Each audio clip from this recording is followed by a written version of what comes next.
हाय, मैं हूँ डिम्पल और आप सुन रहे हैं नफरत भरी मोहब्बत। आइए जानते हैं इस कहानी में क्या हुआ। मैं हार गया यार। मैं फिर से हार गया। तो किसी हारे हुए खिलाड़ी की तरह बोला, मेरे साथ कुछ भी अच्छा नहीं होता है। वो नम सी आवाज में बोला और उसके गले लग गया। मृणाल ने नासमझी से उसकी पीठ पर अपने हाथ रखे, लेकिन कुछ पूछा नहीं। वो जानता था अभी पूछने पर भी वो कुछ नहीं बताएगा। मृणाल ने उसे गले लग गया। वो उसकी पीठ थपथपा रहा था।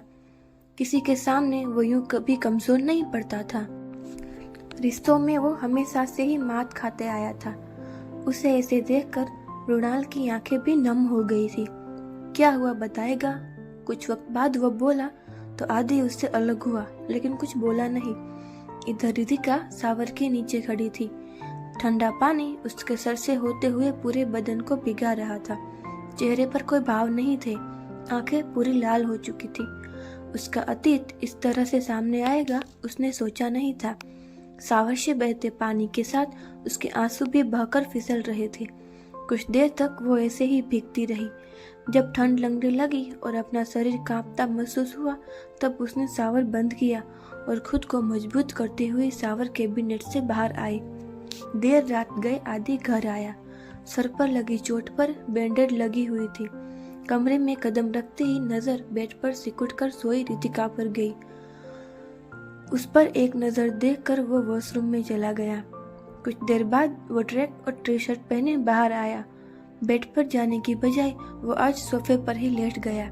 नजरें सोती हुई रितिका पर गई, जिसे देखकर अब उसने करवट बदली और उसकी ओर पीठ कर ली। उसे बस यही चीज पसंद नहीं थी। धोखा, झूठ, फरेब वो बर्दाश्त नहीं कर पाता था।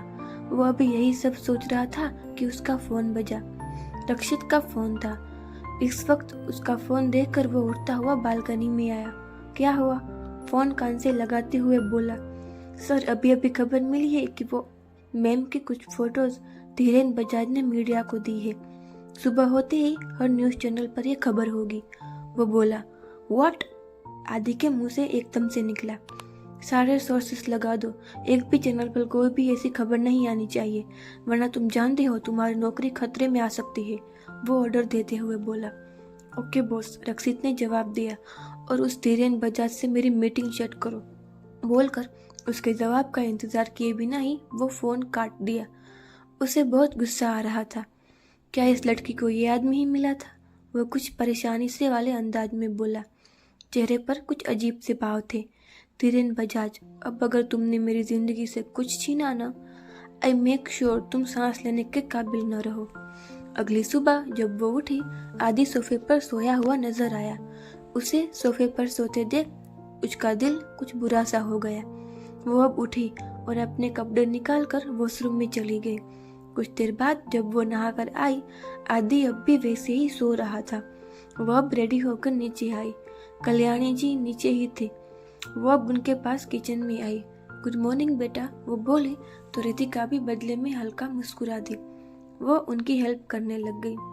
कुछ देर बाद ही आदि रेडी होकर नीचे आया। किसी से कुछ बताए बिना वो बाहर निकल गया। रितिका ने एक नजर उसे जाते हुए देखा। आंखों में हल्की नमी आई।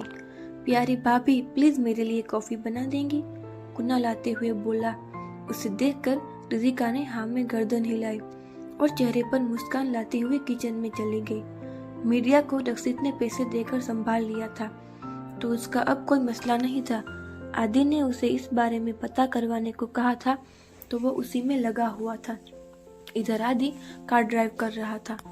जीजू दी मेरा कॉल क्यों नहीं उठा रही? वो ठीक तो है ना? उसके पास बैठी रुहिका ने उसे पूछा।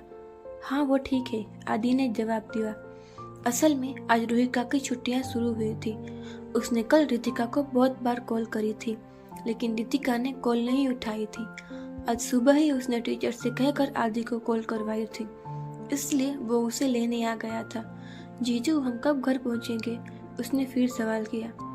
बेटा बस पहुंचने ही वाले हैं, आदि ने सामने देखते हुए ही जवाब दिया। उसने आदि से और भी 3-4 सवाल कर डाले, जैसे कि वो और उसकी दीदी कब मिले, कब शादी हुई, और भी न जाने क्या कहा। इस बात का आदि ने कुछ भी जवाब दे दिया था। दीदी, वो भागते हुए अपनी दी के पास गई थी, जो इस वक्त कुणाल और कल्याणी जी के साथ बैठी हुई थी।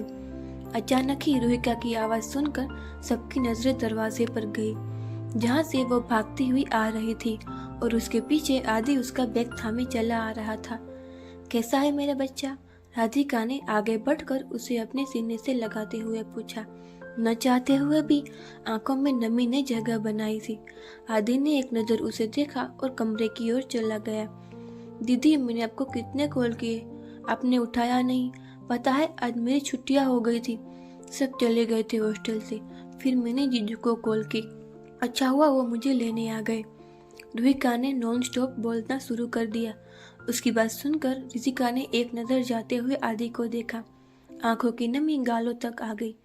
भाभी, हमें भी तो मिलवाइए अपनी बहन से, कुणाल बोला। तो अब रितिका ने उसे कल्याणी जी और कुणाल से मिलवाया। कल्याणी जी से वो अच्छे से मिली। फिर कुणाल को देखकर उसने अपनी आंखें चढ़ाई।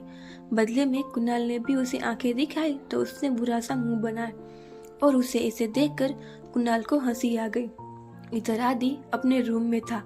रक्षित की कॉल आई तो वो अब ऑफिस के लिए निकल गया। जीजू, आप कहाँ जा रहे हैं? रोहिका ने उसे जाते देख पूछा। बच्चा, ऑफिस जा रहा हूँ, वो उस ओर आते हुए ही बोला। अच्छा, फिर शाम को जल्दी आइएगा, हम घूमने चलेंगे, वो बोली। तो आदि हाँ बोलता हुआ उसके बालों को सहलाता हुआ चला गया। रितिका एकटक उसे ही देख रही थी। वह अब दरवाजे तक उसके पीछे आई। सुनिए, उसने पीछे से आवाज दी तो आदि के कदम ठहरे। अगर आपको ये कहानी पसंद आ रही है तो चैनल को लाइक, शेयर और सब्सक्राइब जरूर कीजिए। Thank you.